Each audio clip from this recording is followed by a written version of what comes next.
una tijera haga su función, que es cortar, las hojas deben cruzarse y tener un mínimo contacto entre ellas.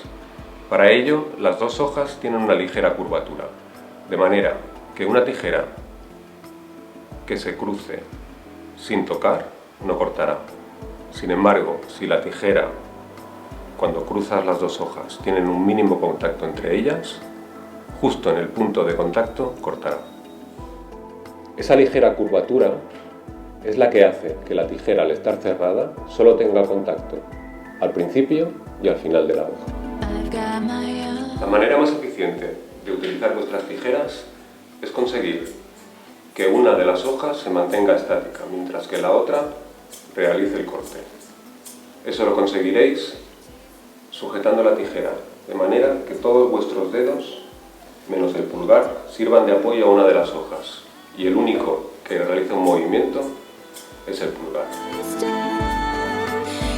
Las distintas aleaciones que podéis encontrar en las tijeras lo que buscan básicamente es conseguir la mayor dureza de ese material, de manera que la tijera pierda el filo con menos dificultad, que sea más dura.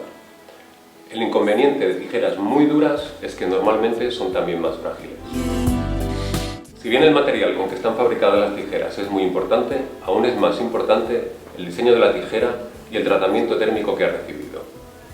Podemos encontrarnos tijeras de acero forjado y acero fundido. La diferencia entre ellas es que el acero forjado es un material un poco más resistente a las caídas, es más flexible y tiene una buena retención de filo, mientras que el acero fundido, es decir, acero que se ha fundido y se ha introducido en un molde para realizar la tijera, es un material muy duro, pero más frágil.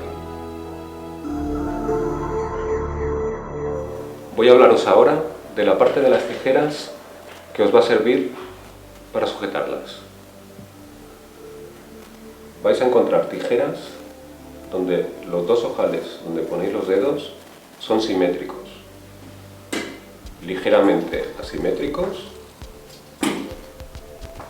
o asimétricos. Normalmente la denominación comercial es semi-offset y offset, es decir, descentrados. La función de cada uno va a depender de vuestra mano, pero también de la función que vais a destinar para esa tijera. Es decir, para manos muy grandes, las tijeras con los mangos simétricos os van a permitir distribuir vuestros dedos de una manera más cómoda. Mientras que para manos pequeñas,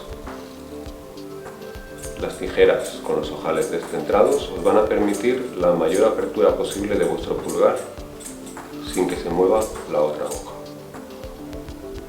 En general, las tijeras simétricas tienen mayor potencia. ¿Por qué? La palanca que conseguimos con un mástil más largo es mayor. Sin embargo, la velocidad que podemos desarrollar para moverla es menor. En tijeras con los mangos asimétricos, la fuerza que podemos hacer es menor, pero la velocidad va a ser mayor.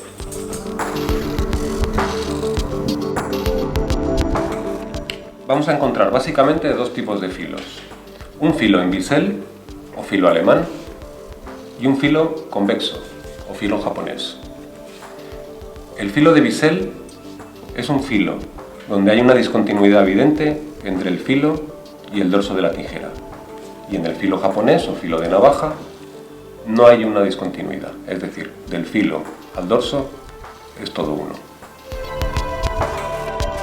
Las tijeras convexas tienen un interior de la hoja cóncavo. Eso permite a la tijera cerrarse y abrirse sin esfuerzo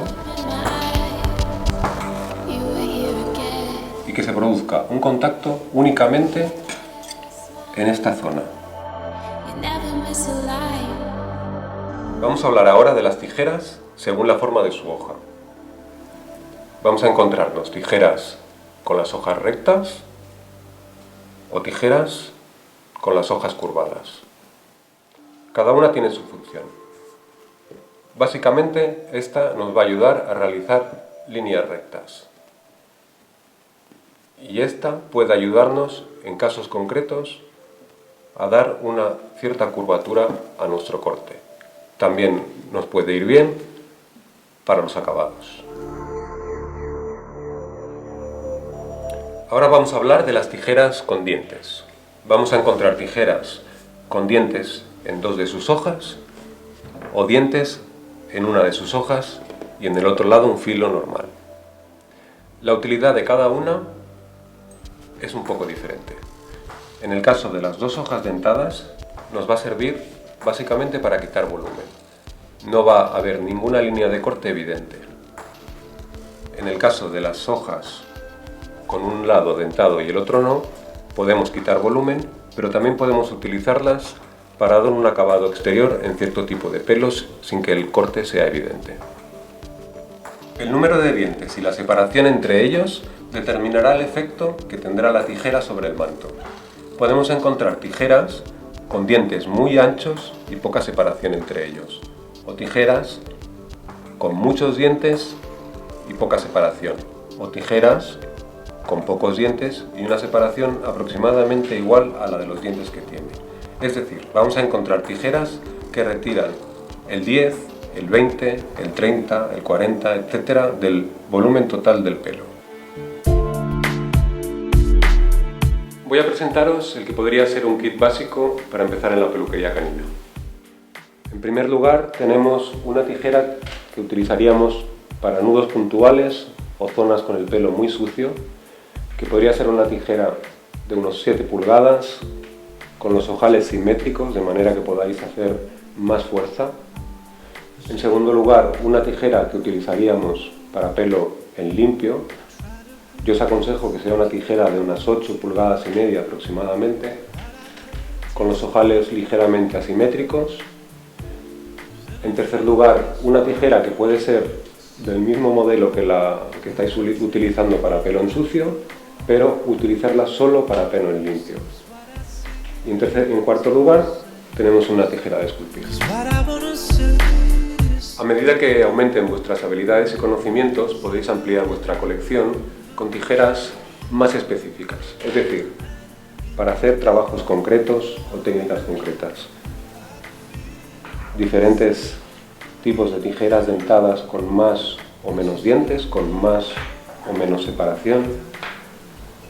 Tijeras que os sirvan solo para definir, es decir, tijeras convexas, con los ojales muy descentrados, con las hojas estrechas, o tijeras de grandes dimensiones, en recto o en curvo. Vamos a hablar ahora sobre las tijeras para personas zurdas. Las tijeras para zurdos básicamente son la misma tijera montada al revés.